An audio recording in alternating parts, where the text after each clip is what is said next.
शिरोळ तालुक्यातील गणेशवाडीत जवळपास 25 सार्वजनिक मंडळं आहेत। या गावाचं वैशिष्ट्य असं की या सर्व मंडळांची विसर्जन मिरवणूक एकत्रित निघते। गेली 7 दिवस बाप्पांची मनोभावे सेवा करून आज बाप्पाला भक्तिमय वातावरणात निरोप देण्यात आला। सार्वजनिक मंडळांच्या मिरवणुका गावातील मुख्य रस्त्यावर आल्यानंतर रस्ता गर्दीनं फुलून गेला होता। मिरवणूक मार्गावर 6 ठिकाणी स्वागत कमानी उभा करण्यात आल्या असून सहभागी गणेश मंडळांचं यावेळी स्वागत करण्यात आलं।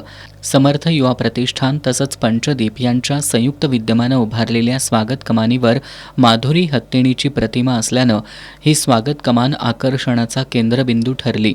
या स्वागत कमानीच्या उद्घाटनासाठी आमदार डॉक्टर राजेंद्र पाटील यड्रावकर, दत्त उद्योग समूहाचे गणपतराव पाटील तसंच भाजपचे नेते अनिल उर्फ सावकार मादनाईक यांची उपस्थिती होती।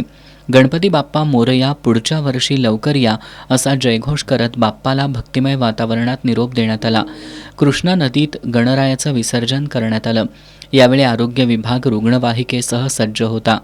मिरवणुकीत कोणताही अनुचित प्रकार घडू नये, मिरवणूक शांततेत पार पडावी यासाठी कुरुंदवाड पोलीस ठाण्याचे सहाय्यक पोलीस निरीक्षक रविराज फडणीस यांच्या नेतृत्वाखाली पोलीस बंदोबस्त तैनात करण्यात आला होता।